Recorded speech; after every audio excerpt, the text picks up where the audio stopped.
We really didn't need to go through that twice. Thanks everyone for joining me this evening. Tonight, I have a very special guest, someone I consider a true brother of mine, Simon Esler. Simon is a committed defender of families and the lost art of free thought. He has a winding career path as an actor, ordained minister, and mindfulness entrepreneur that has led him to becoming a professional content creator and independent filmmaker. His website is at www.simonesler.com, and I do suggest that you all head there after this stream or when you have some time to check it out, because Simon has worked on many films that are very important to share with people to, understand cultural Marxism and the things that are going on in the world today. He hosts an array of films, series, courses, and resources focused on leveraging the pressures of modern war to foster personal growth and collective resilience.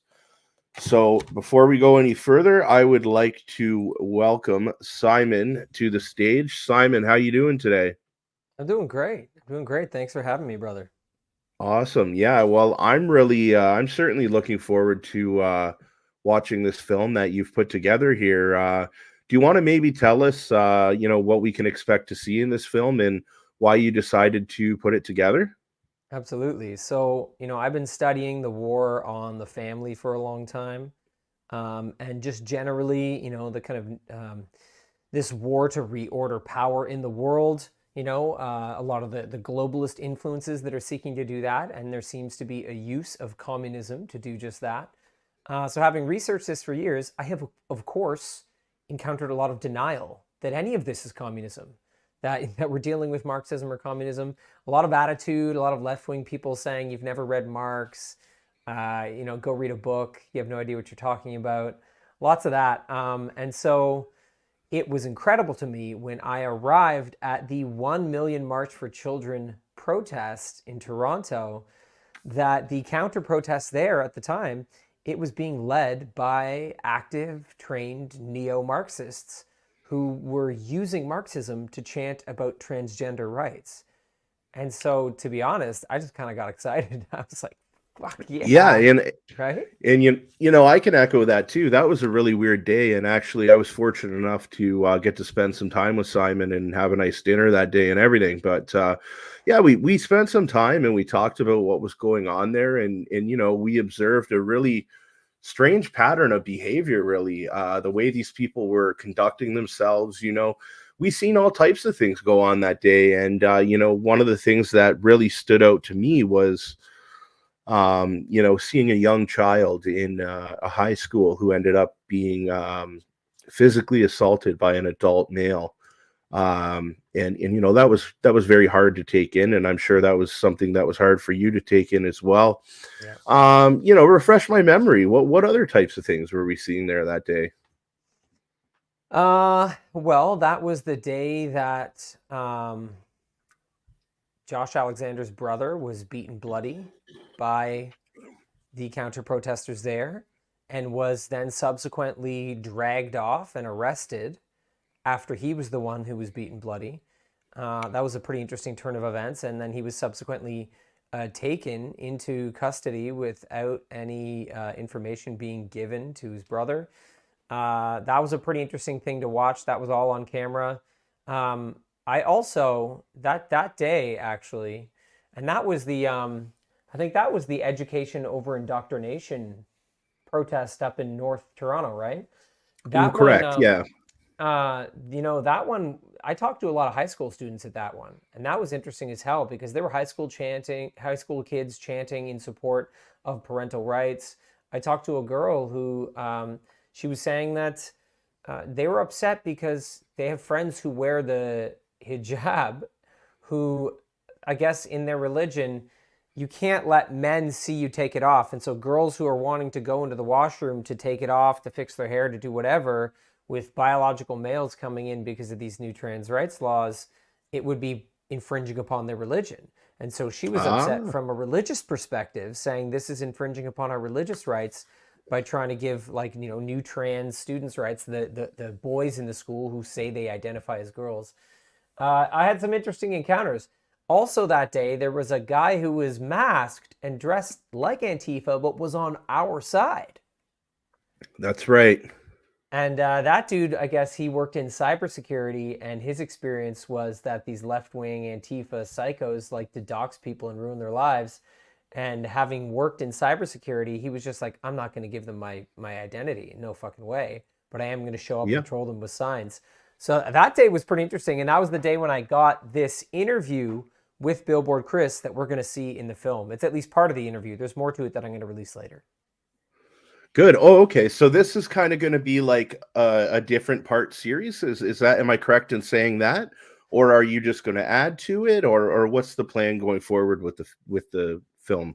I think I'm going to be releasing content under the banner of Canada's Red Shadow, but it'll be more like clips, articles that sort of continue to show people, how to understand this as neo-Marxism, why it's important to understand it as neo-Marxism, right? Like, we're in war, right? And in Yes. war, you need situational awareness. You have to Right. understand what kind of weapons and ammunition your enemy is using.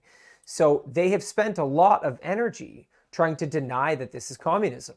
Our Mm-hmm. enemy has worked very hard. The reason they've done that is because they want to keep it out of what's called the Overton window.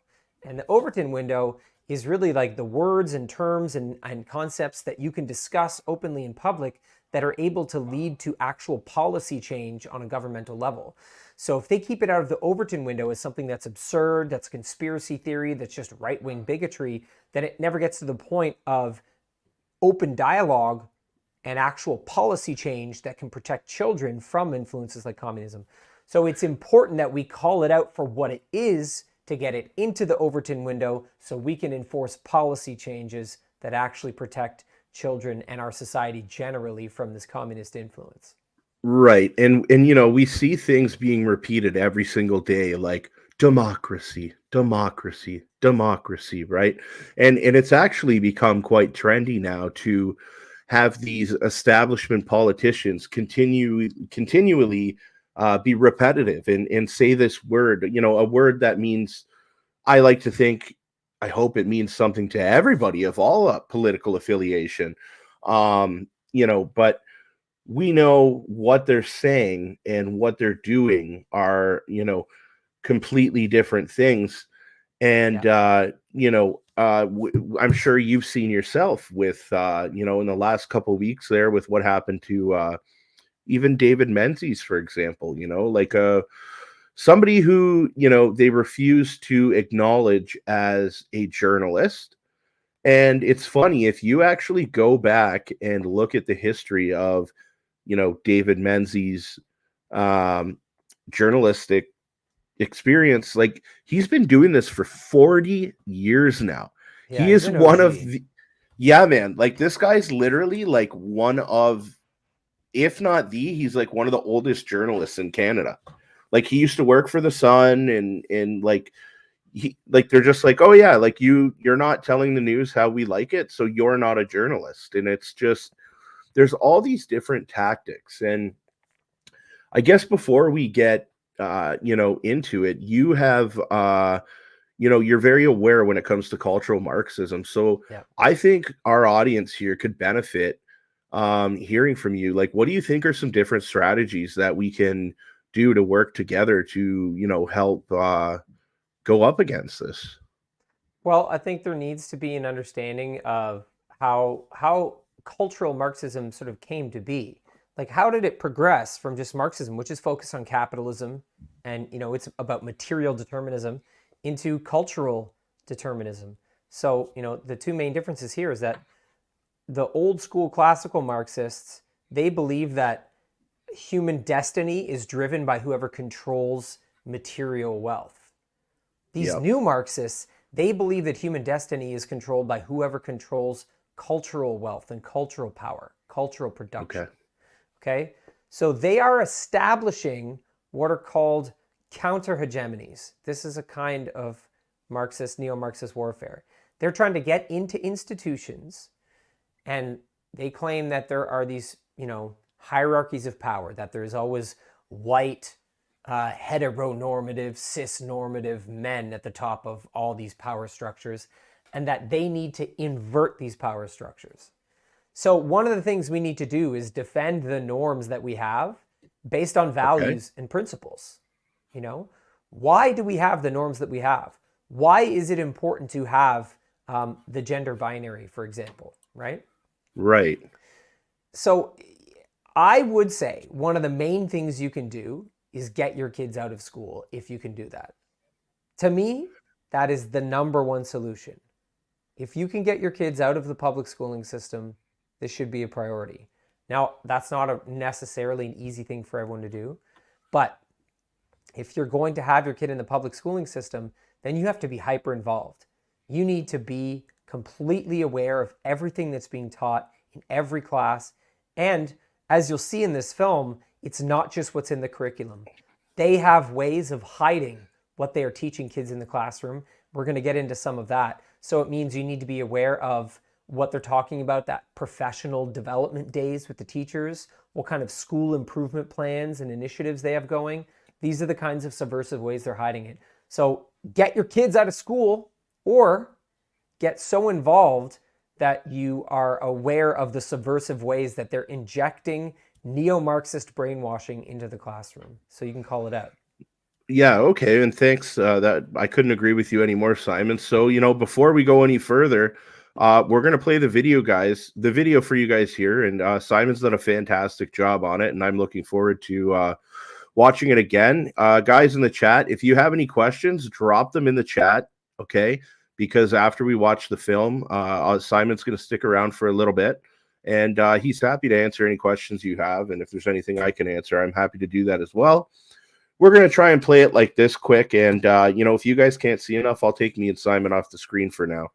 So we'll get started now. Yeah, let's do it. If you look at the various curriculums, you'll see that there is not what is being said. Oh, we do. Yeah, hold on a sec. Let me fix that. Teaching of conversion of kids to being LGBT. We do not need to be having literature that's showing boys how to suck. Sorry, guys. He's untying my belt and reaching into his bedside drawer for a condom. I'm not too sure how that just happened. Sorry about that. Okay, let's try something here.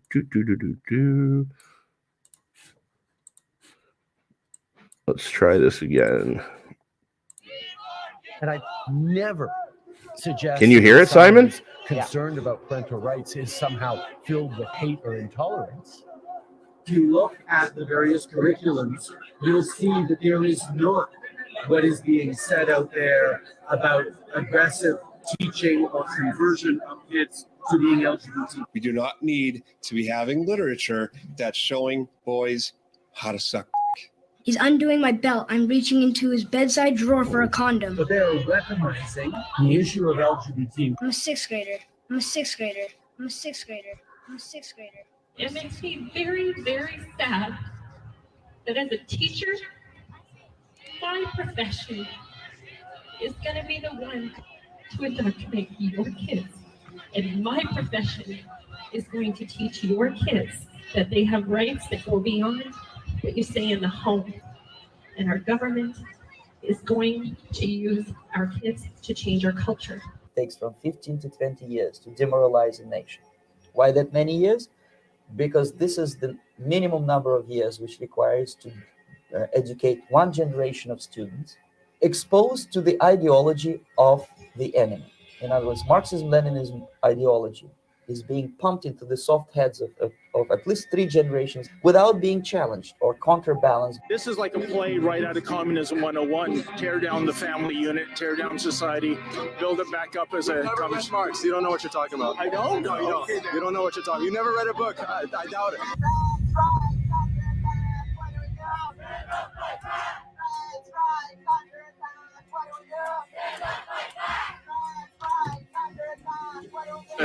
Marx, you don't know what you're talking about. You cannot change their mind, even if you expose them to authentic information, even if you prove that white is white and black is black. Wokeism is Marxism and the communism. On September 20th, 2023, I left my apartment in West End, Toronto, to attend the Million March for Children rally at Queen's Park. I wasn't surprised to find that hundreds of counter-protesters had gathered. The government and the media were busy ignoring the statements put out by the organizers of the march and reframing the event as anti-human rights, anti-trans, and anti-LGBTQ. The far left-leaning University of Toronto was right across the street. In fact, U of T's Sexual and Gender Diversity Office was only an 18-minute walk from the protest grounds. A 20-minute walk in a different direction was the former headquarters of the Communist Party of Canada, now famously known as the Toronto Mansion, purchased by Black Lives Matter, self-described as a trans-feminist, queer-affirming space politically aligned with supporting Black liberation work across Canada. As I walked into the heart of the crowd, I found a highly choreographed counter-protest, full of religious fervor, complete with carefully rehearsed call and response chanting. Trans rights under attack, what do we do? Stand up, fight back! Trans rights under attack, what do we do? Stand up, fight back! These Marxists weren't just present at the counter-protest, they were the counter-protest, crystallizing the merger between gender ideology and Marxism with one single chant. Trans rights are workers' rights, save, struggle, save, fight! Trans rights are workers' rights, save, struggle, save, fight! Trans rights are workers' rights, save, struggle, save, fight! Trans rights are workers' rights, save, struggle, save, fight! Why was the Toronto counter-protest being led by trained neo-Marxists? What does Marxism have to do with the sexual orientation and gender identity curriculum being protested by parents? Are the concerns that ignited protests across Canada related to a communist influence, or is that just a conspiracy theory? Has Toronto become a microcosm for a communist infiltration into the landscape of Canadian culture, politics, and education? Is it possible that we are witnessing a form of neo-Marxist ideological subversion? If there has been an evolution from Marxism to neo-Marxism, what is it exactly that evolved in Marxist theory? And how did it get into our schools without it being understood that a new expression of communist philosophy was targeting our children? In simplified, generic terms, the transition from Marxism to neo-Marxism is as follows. Marx's most succinct description of communism was the abolition of private property. As described by James Lindsay in his book Race Marxism, the transition from classical Marxism's focus on the abolition of private property to neo-Marxism's focus on identity was crystallized by critical race theorist Cheryl Harris when she stated that whiteness is a form of property. In other words, simply being white gives individuals ownership over cultural production, just like the capitalist bourgeois were criticized by Marx for having control over material production and property. And just as human destiny needed to be taken back by the working class for gaining control over material production, for the neo-Marxist critical race theorists, cultural power needs to be taken back by non-white identities. Over time, this neo-Marxist focus on whiteness as the new form of private property opened the Marxist floodgates for other identities to be criticized as equally oppressive. Marxist-influenced feminism could now frame masculinity as a form of cultural dominance. Queer theory could now frame heterosexuality as a form of oppressive cultural ownership, eventually adding cis-normativity as well. All of this represents the migration of Marxist thought from a centralized focus on material determinism to a focus on cultural determinism. In the context of the 1 Million March for Children counter-protest I encountered in Toronto, the crystallization of Marxism here is that what was once Marx's oppressed working-class proletariat is now partially represented by an oppressed transgender class.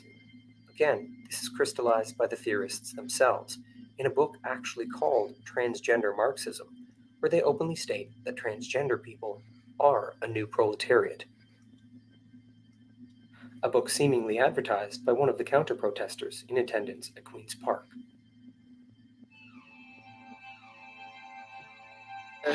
Sparks, you don't know what you're talking about. Sparks, you don't know what you're talking about. Yeah, you know, talking about communism is still something that if you mention it, a lot of people look at you sideways. But absolutely, there's a communist element in a lot of these people who are pushing this ideology. They tell us that. They bring signs with the hammer and the sickle. They bring signs with Vladimir Lenin's face on them. They've got Karl Marx on some of their propaganda. This is radical leftism who want to take away parental rights. Well, yeah, communism explicitly wants to disrupt the nuclear family. Karl Marx is specifically talks just about that. Communism swept all throughout Eastern Europe, South America, Asia. It never grabbed hold in much of the West, but it's never gone away. And now, instead of just calling it communism, they've rebranded it. And the new name for communism is equity. It's diversity, equity, and inclusion. To the average person out there, they think that sounds lovely. But what is equity? Equity is same results for everybody. It's tearing down someone to bring them to the same level. It's communism, and it doesn't work. It's destroyed every society that's ever tried it, and this is just its new incarnation. These people are celebrating some of the greatest mass murderers in human history. That's what they want to bring back, and the media won't even comment on it, because the media is full of these people too. These far leftists have infiltrated every organization and every government agency, and all the school boards. I mean, they're just everywhere. The problem in Canada is we have no Conservative Party to provide any opposition. It takes from 15 to 20 years to demoralize a nation. It's a great brainwashing process which goes very slow. Half-baked intellectuals are now occupying the positions of power in the government, civil service, business, mass media, educational system. I teach about Marxism. I teach about socialism. That you're an antiquated dinosaur, and sooner or later your children will think to themselves, why does my parent think that way? Why does my parent act that way? Why does my parent talk that way? Fortunately, through my live coverage of the event, a teacher working for the Toronto District School Board reached out to me, wanting to anonymously share her experiences. One of the major things I wanted her to address was this claim that issues parents were protesting about weren't even subjects in the curricula. Justin Trudeau even accused right-wing America of indoctrinating Canadian Muslim parents. He's saying the Muslims are being brainwashed. We're not brainwashed. We're not brainwashed. We're not brainwashed. Here is what she outlined for me. The thing about the curriculum is some areas are vague. It will not say to explicitly teach gender ideology to kindergarten, for example. It will say to teach about equity and identity. But then the teachers go to PD meetings paid for by the board or ministry, where we are verbally told that we shouldn't show books with nuclear families or white people. And we are told to read a story about a boy who wears dresses. There are many of them. And we are told that in June, Pride Month, we have to teach about pride and do school-wide initiatives. And all year there are school-wide initiatives about equity, which are actually about celebrating LGBTQ+ or anti-global warming, or how white people are bad and black people are victims. So it's not in the curriculum. That's why the board can say we don't teach it. But it is part of school improvement plans. And trustees come and walk around the school to see how much LGBTQ representation is on the walls. And part of our programs and learning, and the principals have to check off that they are doing these initiatives as well. Our math curriculum has also changed to include feelings. Teachers, gay and straight, for years have been complaining that all the money for our PD and for our resources is going to work topics that aren't in the curriculum. And we don't have time, money, or resources to teach academics.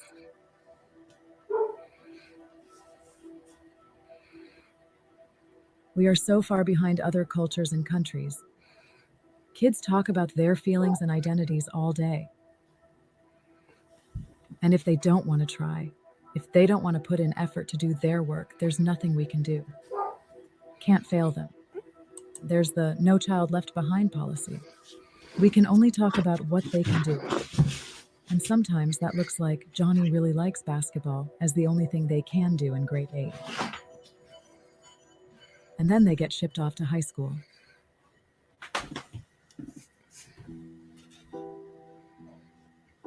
Researcher James Lindsay identifies educational theorist Paulo Freire as one of the primary influences for neo-Marxism in public schools across North America. Freire's book, Pedagogy of the Oppressed, is cited as one of the founding texts of critical pedagogy, allegedly used to liberate learners from oppressive structures using critical theory. Freire, inspired by both Marx and Christian liberation theory, wrote with religious fervor about using education to create a form of death and rebirth in students that would lead to a left-wing revolution. Freire's Marxist-inspired work is indeed cited throughout the website for the Toronto District School Board, but more than that, in 2002, his theories were cited for the reformation of Ontario healthcare to increase access to sex reassignment therapies, puberty suppressant agonists, hormone replacement therapy, sex reassignment surgery, and overall transpositive care. Which brings us back to the concerns of the parents who launched the 1 Million March for Children rally, who presented a fact sheet on their website outlining their concerns with not only the schools, but the changes in Canadian healthcare, quoting the Canadian Pediatric Society preparing for a rise in puberty blockers and cross-sex hormone prescriptions for youths, promoting sex change surgeries for children, and admitting that youth do not need parental consent for medical transition. This makes it all the more pertinent that leading up to the 1 Million March rally, parental pressure had forced numerous Canadian provinces to strip schools of the right to secretly socially transition their children. If children can be socially transitioned by their schools and medically transitioned by Canadian healthcare workers, all without parental involvement, while schools and media use neo-Marxist theories to frame parental concerns as transphobia, shouldn't any normal parent be concerned?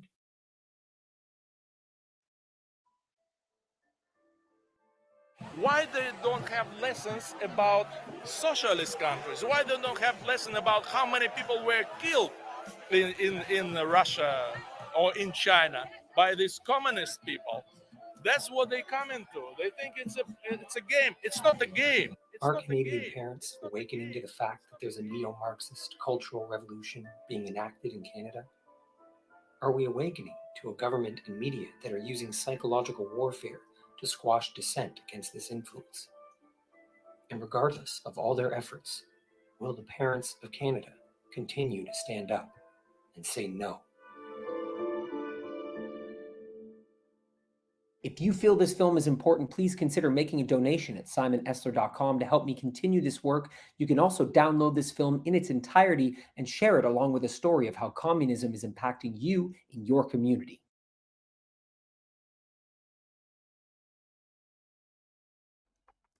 There we go. Yeah, man.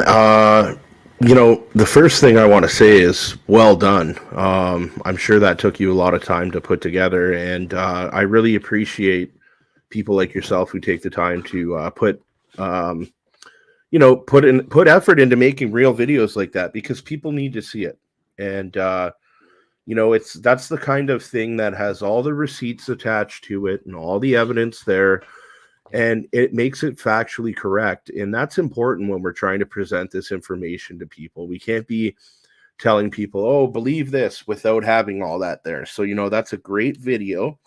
Yeah. And I noticed at the end there, anyone who has the means to do so, you can donate to your work. And how can they do that again, Simon? If you go to my website, if you go to simonesler.com, you'll see a section for Canada's Red Shadow and a donate button right underneath that. Perfect, because it costs a lot of money to put stuff like this together. So anything anyone can do to help, that's great.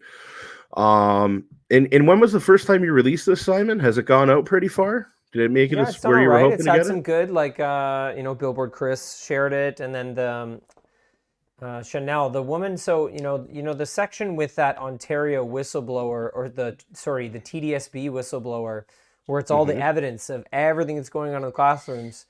That was mostly from a Twitter account. Yep. You see that I tagged her in that. She reshared it as well. It's gotten some good hits off that because her research is phenomenal. She's a former teacher who's now exposing the heck out of this. So it's doing pretty good. I'm still trying to get it out there, of course. It's one of the reasons I released this for free is because it's information warfare, right? Like you said, this has all the evidence. It's all right there. You don't have to believe any right-wing people about this being communism. They're saying it's communism. they're admitting that it's Marxism. They're saying we want Marxism, we want communism. So now it gives us a chance to say, well, we don't want that. And this is one of the things that happened when I was at the Toronto 1 Million March for Children event. I went and confronted them. So before I even went to meet up with the parental rights protesters at Queen's Park, I went straight to them. I got in the heart of their crowd. I started filming. I was like, this is incredible because they're showing pictures of Karl Marx. So I was filming. Eventually, one of them figured out, this guy's not one of us. And that's when they swarmed me and started freaking out on me. So I did my best to try to have conversations with them.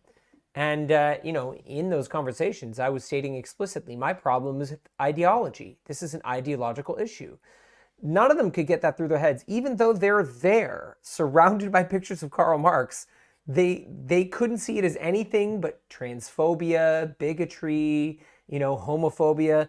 They kept twisting it. No matter how many times I said, the issue is ideological. I don't support communism. I don't support Marxism. You guys are holding signs of Karl Marx. They were not able to have any kind of reasonable discussion. In fact, one of them was trying to wrap his flag around my phone to stop me from filming. Another one had a spray bottle and he was spraying my phone to try to destroy the lens of my camera on my phone. And then another one had like a noisemaker, and they were, a little emoji came up there. They had a noisemaker that they were shaking in my ear and next to my phone to try to ruin the audio of my footage. So they were pretty triggered that I was there. And here's the interesting thing, and I just actually released a Substack on this. So that guy in the Rebel News footage, David Menzies says, this is Communism 101. And that guy says, you have no idea what you're talking about. You've never read Marx. I don't even think you've ever read a book. Okay, right. So that smug motherfucker, he's saying that at the point in the protest when the trans rights people are confronting the parents. But here's what's interesting. Fucking 10 minutes before that, that guy was with all the Marxists promoting communism, standing with the people with the pictures of Karl Marx's face. So 10 minutes before that, he's standing with all the communist people chanting trans rights are workers' rights. And then when David Menzies comes and says, this is communism, isn't it? He says, no, what are you talking about? Even though he was just fucking promoting communism 10 minutes earlier. Yeah. So they're so disingenuous. And not only that, but all that footage you saw of them holding the pictures of Karl Marx and all that stuff, that was when they were basically on their own. And this is something I described in my Substack article, that what happened was, this is when they were separate. So they were on the south lawn of Queen's Park and the parents were on the north lawn of Queen's Park. What happened was the counter-protesters, they decided to all go march to surround the parents at the north end of Queen's Park. But when they did that, you know what they did? They put away all their little pictures of Karl Marx. So by the time they got up there, all they had was signs saying trans rights are human rights. All their all those standard signs were there, but they were no longer being very open about this being Marxism, which I thought was pretty damn interesting. So they will, on the one hand, be open about it when they think it's just them. But then when they go out and actually confront the parents, they don't want it to be obvious that they are practicing Marxists. And you have to wonder, why is that? Why? Why were they so dishonest about it, Right, yeah, like it doesn't make too much sense. So I just pulled up your X feed here. I see a couple people were in the chat earlier, and a buddy of mine texted me, and they were asking where they can find you, Simon. So, this is Simon's page right here. So you can follow him on X at Simon Esler. Pretty easy. And you'll notice that underneath his name here, you can get onto this This is a documentary. Or is it? Yep. What should I call this film? Yeah. Yep. That's actually that'll lead you to my documentary and to my main website as well now. Yeah. So Daughters of the West film.com. Yes. So that's a feature-length documentary I made that is about the way that the demoralization of the Western world has basically just started to destroy preteen and teenage girls. And so some of it gets into, it ends up at the impact of the gender affirmative model and all the girls that are getting double mastectomies and testosterone injections and all that. But it actually starts out with the story of the cosmetic surgery industry, because that's also on the rise with preteen and teenage girls as well. There's an exponential rise in them getting breast augmentations and labiaplasties. And so when we look at, communist warfare, one of the phases of communist ideological subversion is the demoralization of a nation. This is intentional.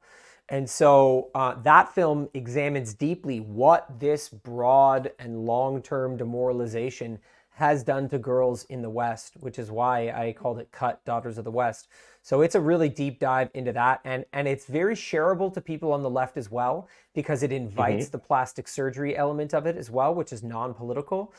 So I designed it to really be kind of a red pill for people on both sides of the political spectrum. So you can check out that feature-length film there at simonesler.com. And then as you got right here, I'm actually most active on Instagram because I'm really looking to red pill like the people on the mainstream platforms. I'm all about that. So that's where I've been grinding mostly social media wise. And I've got a ton of you've stuff got on there. some. Yeah, and you really put some good work into your reels on here, and that I really enjoy seeing them when they pop up. You've been doing really good work. I just started a new podcast in collaboration with Breakaway USA and the New Guards. We have a new podcast called Liberty North. It's the Liberty North Show. You'll see a bunch of reels that I've done as collaborations with Liberty North.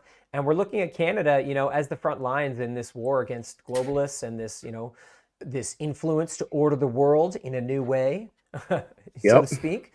Because Canada is on the front lines in a lot of ways. Number one, the world is watching in some ways kind of in horror as Justin Trudeau, enacts a lot of tyranny and as communism becomes so overt here. But on the other hand, we have events like the trucker convoy and like the 1 million March for Children that countries like America are very inspired by. And I've had a lot of Americans reach out and say, damn, it's inspiring what some of you Canadians are doing standing up against this. So Liberty North is a show that's not just for Canadians, but it's looking at Canada being on the front lines of this and, what we can learn from the Canadians' perspective as we study fifth generation warfare and the globalist influence to take down nation states and create a centralized power on the earth.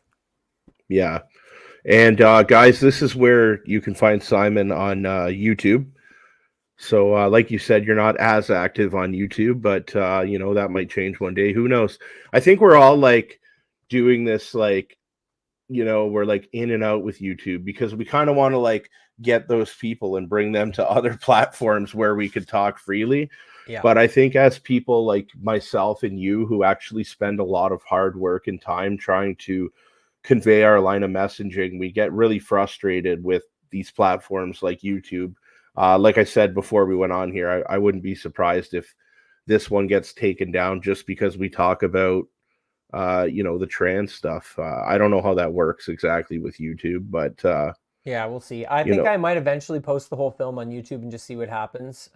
Yeah. I may as well, because I've not been so active on here, it's not a huge risk for me.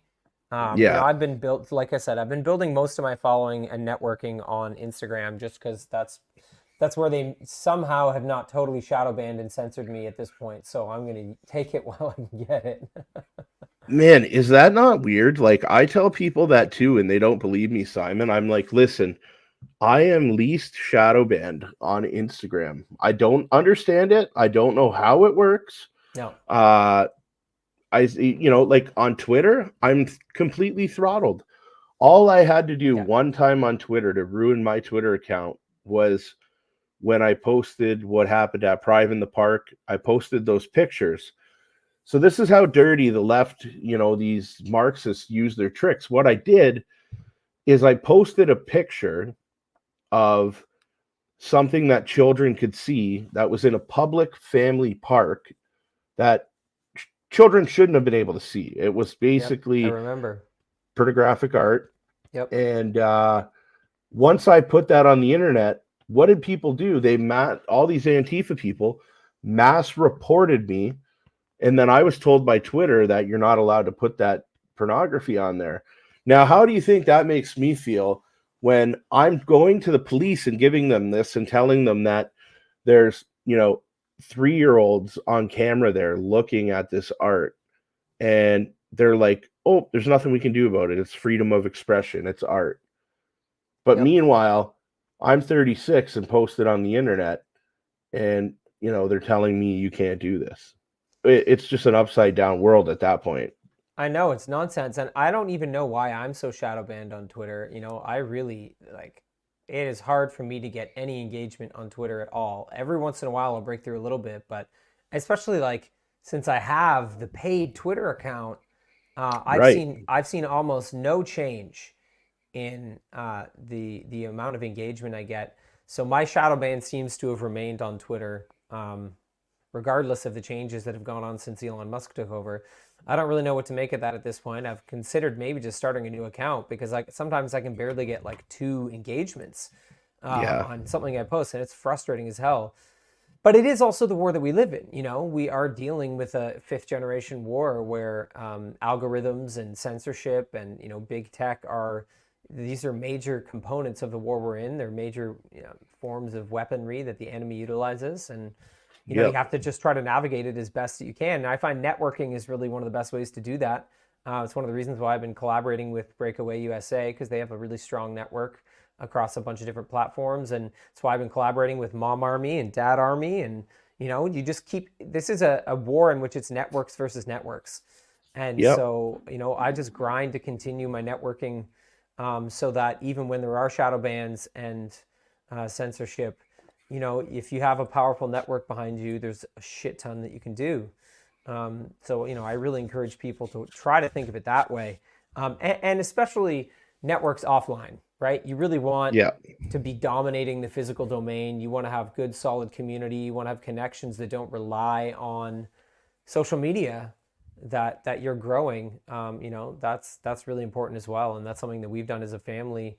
I think the main way we've done that is through, homeschooling and unschooling our kids and forming a network of like-minded parents. It's super important, and like I said, one of the most powerful things you can do if you can is get your kids out of the school. And if you can't, then be a change maker in the school system. Yep. Okay, Simon. Well, all that being said, I think we're ready to wrap it up here. Is there any final last thing you want to say? Absolutely. I have a bunch of things that people can check out that I'm working on in terms of real, actual solutions for families. So if you go to my website, you'll see that there's a section for courses. If you check it out, then you'll see that I have a free email course. So it's basically an ebook that I wrote on navigating the cognitive battlefield. And that's a deep dive into the fact that this new war really is cognitive in nature. So much of it is about altering human cognition, affecting our emotions, our decision making. So I did a deep dive into how that relates to the Western brain, because living in the Western world, we have very specific brains. We're conditioned in a very certain way from birth. That really plays into this war. So that is a free course you can sign up for. You'll get 3 emails over 6 days that will walk you through some of the research and the solutions that I've found. And then you also see my masterclass, which is called From Pressure to Potential. And that's focused on understanding this war to the extent that we take the pressure of this war and all the warfare being waged against free thought and human liberty, and we transform that into personal potential and the ability to be of service to our family and communities. I have a live version of that class coming up this Sunday. So check that out, register for that if you'd like. That's a good way to support me and to come get deep into about a decade of research that I've done. And then you'll also see all my films and content on there. You can actually get my Family Defender bundle, and that is my feature-length film, Cut, Daughters of the West, and my 6-part docu-series, Superorganism, that looks at the war on the family. So all that content is there for purchase as well. And then also I just launched my Legacy Keepers project. And this is a project based on helping families to integrate rites of passage for kids to help kids move towards adolescence and adulthood.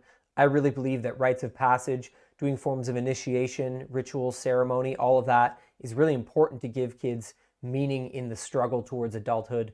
So you'll see that, and there is a free Legacy Keeper Foundations workshop and a free Legacy Keepers ebook that you can download there to get you started. And so I encourage people to check that out if you're parents.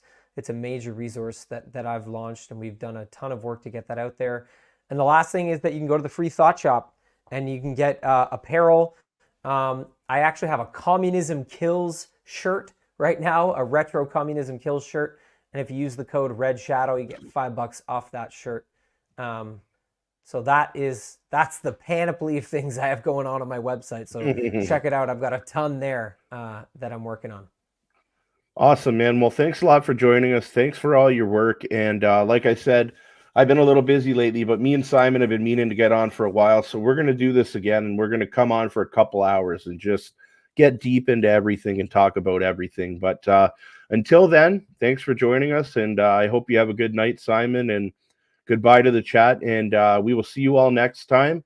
Please like this so we can send it out, and go find Simon Esler on the internet and give him a follow, because he's always putting up some really good beneficial information and ideas. Have a good night, guys.